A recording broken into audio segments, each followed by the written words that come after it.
नमस्कार प्यारे विद्यार्थियों। जैसा कि अपन लास्ट क्लास में इसके बारे में डिस्कस कर चुके हैं कि वर्तमान समय कोरोना काल चल रहा है, इसको ध्यान में रखते हुए सारी की सारी ऑफलाइन क्लासेस बंद हो चुकी हैं और हमने एक प्रयास शुरू किया है मैराथन क्लासेस के माध्यम से, जिसके द्वारा क्लास 12th वाणिज्य वर्ग के तीनों विषय जिसमें लेखा शास्त्र, व्यवसाय प्रबंध और अर्थशास्त्र का जो सिलेबस है उसको अपन रिवीजन करवा सकें इस लेवल पर, ताकि अपना सारा सिलेबस भी हो जाए और बच्चों को मुख्य मुख्य चीजें समझ में भी आ जाए। जिस पर्पज में अपने लास्ट क्लास में शुरू किया था, जो चैप्टर था वो कौन सा था? एनपीओ यानी नॉन प्रॉफिट ऑर्गेनाइजेशंस या जो नॉन ट्रेडिंग ऑर्गेनाइजेशन है, गैर लाभकारी संस्थाओं के जो लेखे थे उसके बारे में अपने स्टार्ट किया था। तो उसी क्लास को आज कंटिन्यू करते हैं और मुख्य मुख्य चीजें आज वो जानने की कोशिश करेंगे जिनके माध्यम से थ्योरी के क्वेश्चन अपन को पूछे जाते हैं। तो चलिए स्टूडेंट्स अपन स्टार्ट करते हैं। सबसे पहली बात, लास्ट क्लास में अपन ने देखा था कि जो एनपीओ है या जिसको मैं बोल सकता हूं एनटीओ यानी नॉन ट्रेड ऑर्गेनाइजेशंस या नॉन प्रॉफिट ऑर्गेनाइजेशंस, इसका अर्थ क्या था वो अपन ने लास्ट क्लास में समझने का प्रयास किया था। मैंने आपको बताया था ऐसी संस्थाएं, ऐसे संगठन जिनका उद्देश्य व्यवसाय करके लाभ कमाना नहीं होता, तो इसके अलावा अन्य कोई उद्देश्य हो, जैसे समाज सेवा करना हो गया, जन कल्याण करना हो गया, और कुछ अपन इसके एग्जाम्पल भी देखे थे, जैसे अस्पताल, स्कूल, पुस्तकालय, खेल क्लब आदि।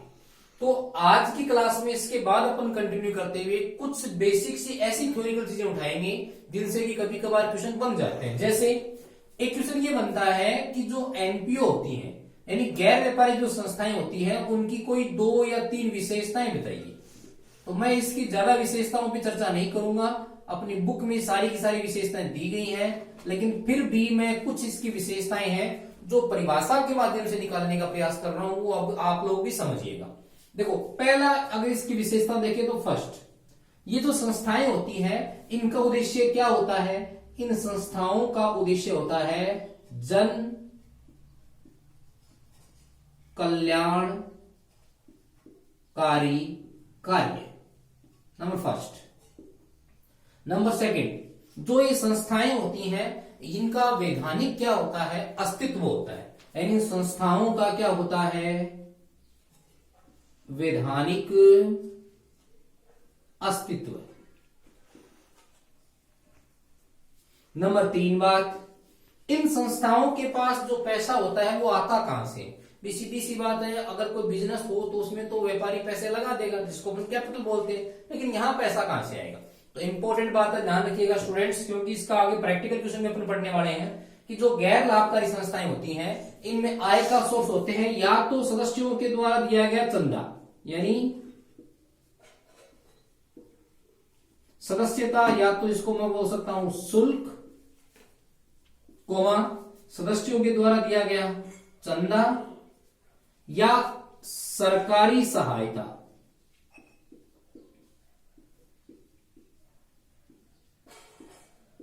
ये इन संस्थाओं के लिए आय का क्या होता है? मुख्य सोर्स होता है। तो ध्यान रखने वाली बात है, मैंने विशेषताएं बताई थी, छोटा क्वेश्चन इसका बन सकता है, तो 1 या 2 विशेषता आपके दिमाग में होनी चाहिए। इन संस्थाओं का उद्देश्य होता है जन कल्याणकारी कार्य। नंबर 2, संस्थाओं का वैधानिक क्या होता है? अस्तित्व होता है। नंबर 3, सदस्यता, शुल्क, चंदा या सरकारी सहायता इनकी आय का क्या होता है? मुख्य साधन होता है। स्टूडेंट, इसके साथ साथ अपने एक शब्द और जुड़ा हुआ आता है जिसके प्रैक्टिकल क्वेश्चन तो देखने को नहीं मिलते, लेकिन कई बार उसका अर्थ पूछ लेते हैं, वो है पेशेवर व्यक्ति। कौन से व्यक्ति? पेशेवर व्यक्ति। पेशेवर व्यक्ति, जी हाँ, प्रोफेशनल्स जो पर्सन्स होते हैं ना, प्रोफेशनिस्ट, जिनको अपन पेशेवर व्यक्ति बोलते हैं। तो सिंपल सी भाषा में इसका अर्थ याद रखना कि प्रोफेशनल यानी पेशेवर व्यक्ति वो व्यक्ति होता है जो कोई ना कोई विशिष्ट ज्ञान अर्जित करता है और उस ज्ञान के आधार पर समाज को क्या प्रदान करता है? सेवाएं प्रदान करता है और बदले में अपना क्या प्राप्त करता है? शुल्क प्राप्त करता है। इसके एक 2 एग्जाम्पल मैं बता देता हूं, परिभाषा मैं फिर रिपीट करवाऊंगा। एग्जाम्पल जैसे मैं बोल सकता हूं कि अपने पास सीए, चार्टेड अकाउंटेंट, या मैं बोल सकता हूं आपका क्या हो गया? डॉक्टर, या आपका क्या हो गया? वकील, ये जो सारे हैं ये कौन सी श्रेणी में आते हैं? पेशेवर व्यक्तियों की श्रेणी में आते हैं। तो एक बार मेरे साथ आप सारे रिपीट कीजिए इसकी परिभाषा। वे व्यक्ति जो किसी प्रकार का विशिष्ट ज्ञान अर्जित करते हैं और उस ज्ञान के आधार पर पब्लिक को, जनता को, लोगों को क्या प्रदान करते हैं? सेवाएं प्रदान करते हैं और उन सेवाओं के बदले में क्या प्राप्त करते हैं? एक निश्चित शुल्क प्राप्त करते हैं। उन्हें अपन बोलते हैं पेशेवर व्यक्ति। तो इसकी एग्जांपल है, मैं फिर रिपीट कर रहा हूं कि इसके प्रैक्टिकल क्वेश्चन अपने सिलेबस में नहीं है। चलिए स्टूडेंट्स, ये बात हो गई। अब थोड़ा सा आगे बढ़ते हैं अपन एनपीओ की ओर। कैसे बढ़ रहे हैं एनपीओ की ओर? आगे अगर मैं बात करूं एनपीओ में, अपन ने इसका अर्थ देख लिया, इसकी विशेषताएं देख ली। अब मैं बात कर रहा हूं एनपीओ के बारे में जो इंपॉर्टेंट है। इंपॉर्टेंट क्या है? इंपॉर्टेंट ये है कि जो एनपीओ है, नॉन प्रॉफिट ऑर्गेनाइजेशन है या गैर लाभकारी संस्थाएं हैं, अगर ये गैर लाभकारी है तो इनमें लेखी की आवश्यकता क्या पड़ती है? वे बिल्कुल स्टूडेंट सोचने वाली बात है कि अगर इनका उद्देश्य ही लाभ कमाना नहीं है, अगर ये लोग लाभ कमाना चाहते ही नहीं है, तो मुझे ये बताइए ये लोग फिर लेखा क्यों करते हैं, अकाउंटिंग क्यों करते हैं? देखो, इनके अकाउंटिंग करने के कुछ एक कारण है, मैं बता देता हूं। तो वो अपना पॉइंट कौन सा बन रहा है कि एनपीओ में किसकी आवश्यकता? लेखांकन की आवश्यकता। किसकी आवश्यकता? लेखांकन की आवश्यकता।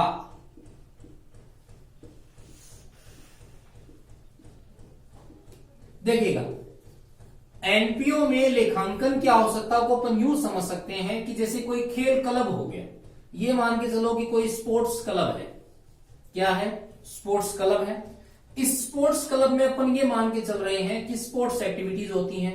तो सीधी सी बात है, स्पोर्ट्स एक्टिविटीज होने के लिए इनके जो मेंबर्स होंगे वो इसमें पार्टिसिपेट करेंगे। तो जैसे मैंने कहा कि संस्था में 200 सदस्य हैं। कितने सदस्य हैं? 200 सदस्य हैं। और प्रत्येक सदस्य के लिए आपने ये मान के चल रहे हो कि चंदा आपने फिक्स कर दिया कितने रुपए का? 100 रुपए का। तो मैं ये मान सकता हूं कि इनकी जो रेगुलर इनकम है वो कितने रुपए की होनी चाहिए? ईयरली 20,000 रुपए की। कितने की इनकम होनी चाहिए? 20,000 रुपए की। अब इनकम है, साथ साथ में संस्था के स्पोर्ट्स के खर्चे होंगे कि नहीं होंगे? तो ये संस्थाएं इतना जरूर जानने की कोशिश करेगी कि अपनी संस्था में एक वित्तीय वर्ष के अंत में, एक साल के अंत में कितनी तो आय हुई और कितना क्या हुआ? खर्च हुआ। उस सब चीजों को अपन एनपीओ की भाषा में बोलते हैं क्या? संबंधित वर्ष की एक तो क्या ज्ञात करने के लिए? बचत, जिसको मैं बोल सकता हूं क्या? आधिक्य। और स्टूडेंट्स, आधिक्य कब आता है? जब आपकी आय आपके खर्चों से क्या हो? ज्यादा हो। दूसरा, इसके अपोजिट शब्द क्या है? न्यूनता। न्यूनता या मैं बोल सकता हूं हानि। इसके लिए हमें इंग्लिश शब्द याद रखने पड़ेंगे। इसके लिए शब्द अपन काम में लेते हैं, वो तो है सरप्लस। यानी एक वित्तीय वर्ष की जो गतिविधियां हैं उनके माध्यम से अगर हमारी आय, इनकम अगर हमारे खर्चों से ज्यादा है तो उसका अंतर क्या कहलाएगा? बचत या आधिक्य। और अगर हमारी आय से हमारे खर्चे ज्यादा है उसको बोलेंगे डेफिशिएंसी। क्या बोलेंगे? डेफिशिएंसी। तो एक तो इंपॉर्टेंट इसके लिए यह हो गया कि किसी वर्ष से संबंधित आधिक्य व न्यूनता को ज्ञात करने के लिए। दूसरी बात, संस्थाएं हैं तो इनको भी कुछ ना कुछ वित्तीय निर्णय लेने पड़ते होंगे। तो वित्तीय निर्णय लेने के लिए इनके पास भी किसकी जरूरत है? वित्तीय सूचनाओं की आवश्यकता होती है। तो दूसरा पॉइंट मैं ये बोल सकता हूं कि वित्तीय निर्णय लेने के लिए, क्या लेने के लिए? वित्तीय निर्णय लेने के लिए, वित्तीय निर्णय लेने के लिए इनको किसकी आवश्यकता होती है? वित्तीय सूचनाओं की। किसकी आवश्यकता होती है? वित्तीय सूचनाओं की। तो सीधी सी बात है, वित्तीय सूचनाएं तभी तो मिलेंगी ना जब अपन क्या करेंगे? लेखांकन करेंगे। इसके अलावा ये जो संस्थाएं होती हैं, इन संस्थाओं में कि कितनी नगद राशि पड़ी है, व्यवसाय विशेष में कितना पैसा अपने पास नगद में है, वो जानकारी प्राप्त करने के लिए इंपॉर्टेंट है। तो तीसरा पॉइंट मैं ये भी ले सकता हूं कि नगद या जिसको अपन लेखांकन की भाषा में स्टूडेंट्स क्या बोलते हैं? तरलता स्थिति। कौन सी स्थिति? तरलता स्थिति की जानकारी प्राप्त करने के लिए इन संस्थाओं को क्या करना पड़ता है? लेखांकन करना पड़ता है। तो बेसिक से अपने कितनी चीजें अभी तक पढ़ ली? नंबर 1, नंबर एक अपन ने पढ़ लिया जो गैर वित्तीय संस्थाएं होती है, गैर व्यापारिक संस्थाएं होती है, इनका अर्थ। दूसरा अपन ने पढ़ लिया इनकी विशेषताएं। तीसरा इनमें लेखांकन की आवश्यकता। चौथा पॉइंट में इसमें आज कवर करवा रहा हूं। थ्योरी के मैंने कहा था लगभग पॉइंट में इसमें लेके चल रहा हूं। फोर्थ जो पॉइंट में इसमें कवर करवा रहा हूं स्टूडेंट्स वो समझिएगा, वो है कि जो ये गैर व्यापारिक संस्थाएं होती हैं इनमें लेखा पुस्तकें कौन सी रखी जाती है। जी हाँ, दो चीजें मैं कंपैरिजन में पढ़ा रहा हूं क्योंकि इनमें बच्चों में कंफ्यूजन बना रहता है। एक तो स्टूडेंट्स इनमें रखनी पड़ती है क्या, लेखा पुस्तकें, लेखा पुस्तकें। और दूसरी चीज इसमें जो रखनी पड़ती है, ध्यान रखिएगा, लेखा पुस्तकों के आधार पे अपन क्या तैयार करते हैं, फाइनल अकाउंट्स। क्या तैयार करते हैं, फाइनल अकाउंट्स, यानी अंतिम खाते। तो एक तो लेखा पुस्तकें होगी और दूसरी चीज जो गैर व्यापारिक संस्थाएं हैं उनके कौन से खाते, अंतिम विवरण पत्र, अंतिम विवरण पत्र। एक तो लेखा पुस्तकें और दूसरा अपने पास क्या है, अंतिम विवरण पत्र। देखिए लेखा पुस्तकें वो होती हैं जो नॉर्मल बिजनेस में काम में ली जाती है, समझ रहे हो। जैसे मैं एक व्यापारिक संस्था में बात करूं तो वहां लेखा पुस्तकें कौन सी होती है स्टूडेंट्स, ध्यान दीजिएगा, आप सबने पढ़ा है, जैसे journal, number first. Number second ledger, जिसको अपन क्या बोलते हैं भाई, खाता बही। नंबर तीन कैश बुक, यानी इसको बोलता हूं मैं रोकड़ बही या नगद बही, रोकड़ बही। ध्यान रखिएगा ये जो मैंने बुक्स बताई हैं ये कौन सी संस्था की बताई है, मैंने व्यापारिक संस्था की बताई है, जिनका उद्देश्य क्या कमाना होता है, लाभ कमाना होता है। लेकिन हम व्यापारिक संस्था की तो बात कर नहीं रहे, अपन बात किसकी कर रहे हैं, गैर व्यापारिक की। तो गैर व्यापारिक संस्था में स्टूडेंट्स ध्यान दीजिएगा, जो लेखा पुस्तकें होती है, व्यवसाय में जो पुस्तकें होती है वो तीन होती है। नंबर फर्स्ट जो इनके पास बुक होती है वो ऐसी पुस्तक होती है जिसमें वो सदस्यों के बारे में सारी की सारी चीजें रिकॉर्ड करते हैं। संस्था में कितने सदस्य हैं, नाम क्या है, पते क्या है, प्रत्येक सदस्य कितना चंदा देने वाला है, कितना उसने दे दिया, कितना बकाया, वो सारी चीजें। यानी एक तो होता है इसमें सदस्यता रजिस्टर या सदस्य रजिस्टर। तो मेरे ख्याल से इसकी परिभाषा तो आप समझ गए होंगे।